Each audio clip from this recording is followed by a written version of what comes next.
नहीं बकसते। और चिंता का विषय ये है कि हम वेल एजुकेटेड लोग उनको चीट करने का काम वो कर रहे हैं जो 5वीं फेल है।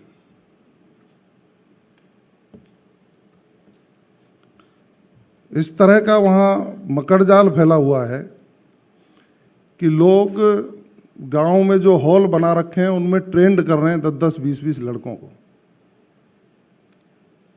बहुत बड़ी चुनौती है, लेकिन मैं आभार व्यक्त करना चाहूँगा भारत सरकार का कि उन्होंने बड़े स्तर पर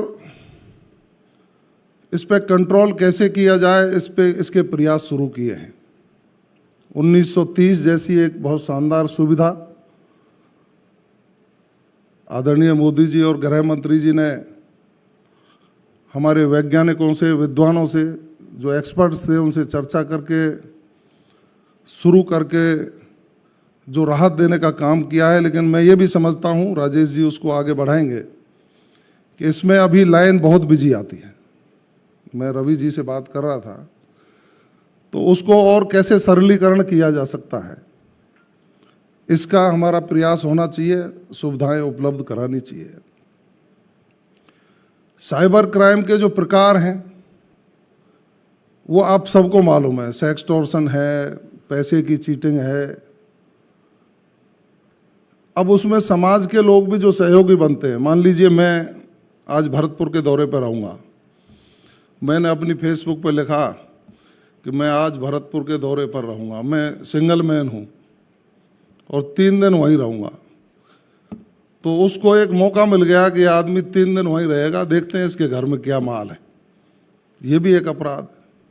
इसको अवेयर कैसे कर सकते हैं? अब इसके लिए रवि जी के पास डबल जिम्मेदारी हो गई। हमारे जो कॉलेजेज हैं,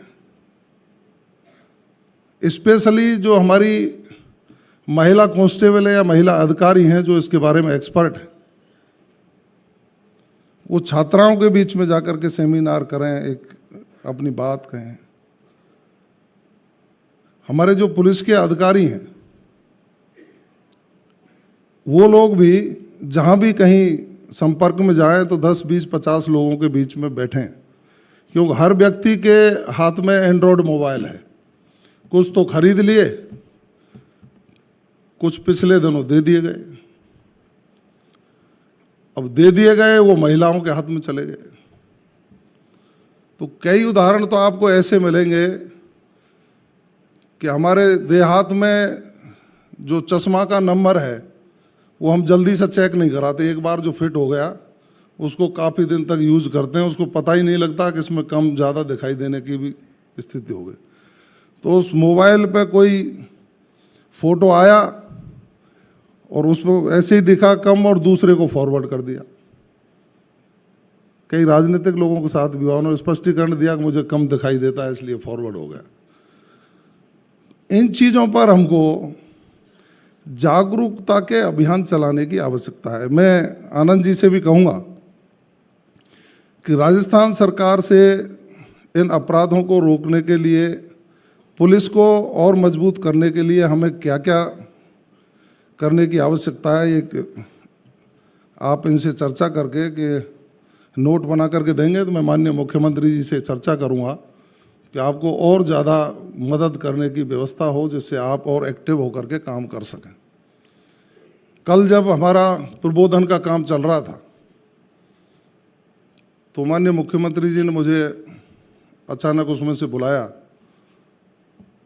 तो मैं जैसे ही गया तो उन्होंने कहा कि कल राजस्थान के पुलिस के द्वारा बहुत महत्वपूर्ण एक बैठक है, आपको और मुझे उसमें रहना था, लेकिन मेरी एक दिल्ली बैठक जरूरी है, मुझे जाना पड़ेगा। ऐसा नहीं हो तुम भी नहीं जाएं, क्योंकि मेरी ओर से उन सभी अधिकारियों को प्रणाम भी कहना है और उनको भरोसा दिलाना है कि आप जो भी अच्छा करेंगे उसमें राजस्थान सरकार आपके साथ खड़ा होकर के उसको मजबूत करने का काम करेगी।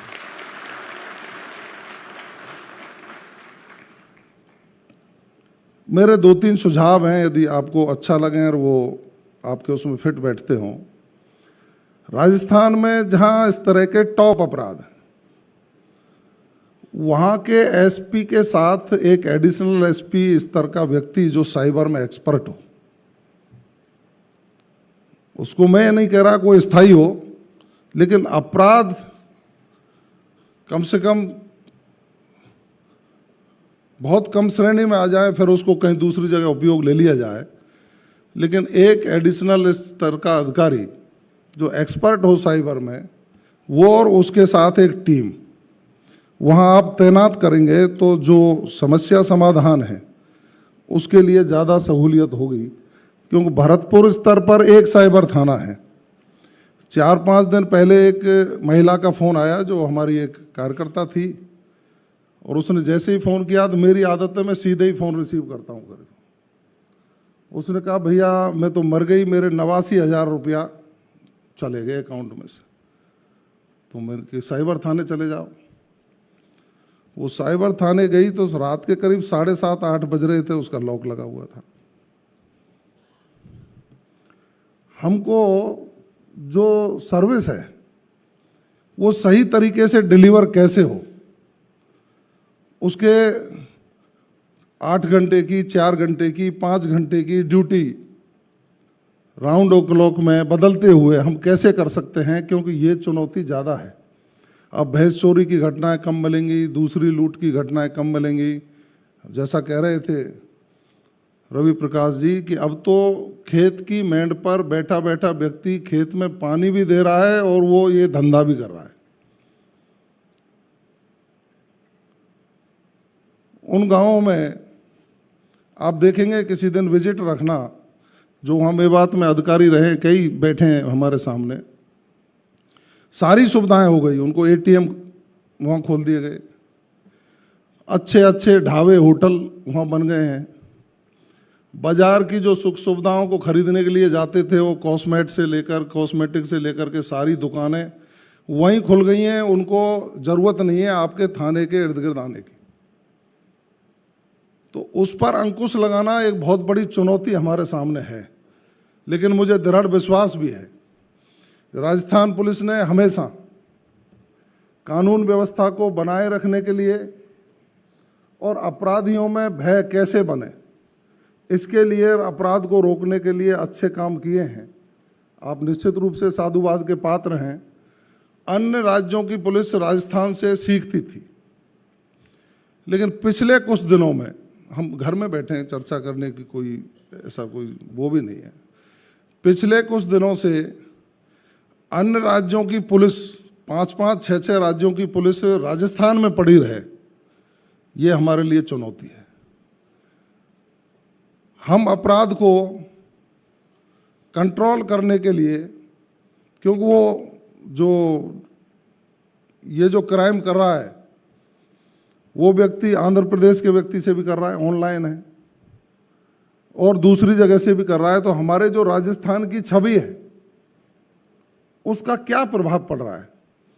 इसके लिए रवि जी मेरी एक और सलाह है कि जहां क्राइम, इसके साइबर क्राइम कंट्रोल के अच्छे प्रयोग हुए हों, वहाँ के डीजी स्तर के अधिकारियों के साथ एक आप बैठक सुनिश्चित करके उनके अनुभव, यहाँ के अनुभव कैसे साझा करके उनको कैसे अप्लाई किया जा सकता है और हम उसमें क्या सहयोग कर सकते हैं, उसके लिए भी आपको एक प्रयास करना चाहिए। और किया भी होगा, मुझे लगता है कि आपने जगह जगह से वहाँ की जो कार्य करने की शैली है उसको मांगा होगा, चर्चा करी होगी।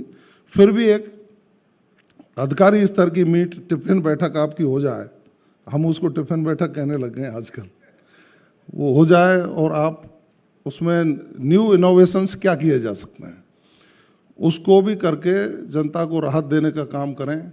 मैं राजस्थान सरकार की ओर से आप सबको विश्वास दिलाता हूं कि आप एक अंग हैं, आप पे बहुत बड़ा भार है। 24 घंटे की ड्यूटी है आज पुलिस के जवान की, 24 आवर्स। यदि किसी की एक्सीडेंट हो गया, उसमें डेथ हो गई और जवान के परिवार में शादी भी है, उसको छुट्टी नहीं मिल रही, लेकिन वो डेड बॉडी के पास अपना डंडा लेकर के खड़ा है, अपनी बंदूक लेकर खड़ा है। अधिकारी सोया है, नहीं सोया है, लावारिस चीज़ों को उठा करके लाना, उनकी व्यवस्थाएं करना, आजकल सारी चीज़ें हो गई हैं। भगवान राम की झांकी निकल रही है तो उसकी सुरक्षा की जिम्मेदारी, जबकि होना ये चाहिए था कि भाई धार्मिक यात्राएं निकल रही हैं तो अच्छी होंगी, लेकिन उसकी सुरक्षा भी अब पुलिस को ही करनी पड़ रही है। तो ये जो चीज़ें हैं, इसमें पुलिस की कार्यशैली और पुलिस के एक्शन के अलावा हमको समाज में जागरूकता लाने की भी आवश्यकता है। और समाज में जागरूकता लाने का उत्तरदायित्व तो सिर्फ पुलिस का ही नहीं है।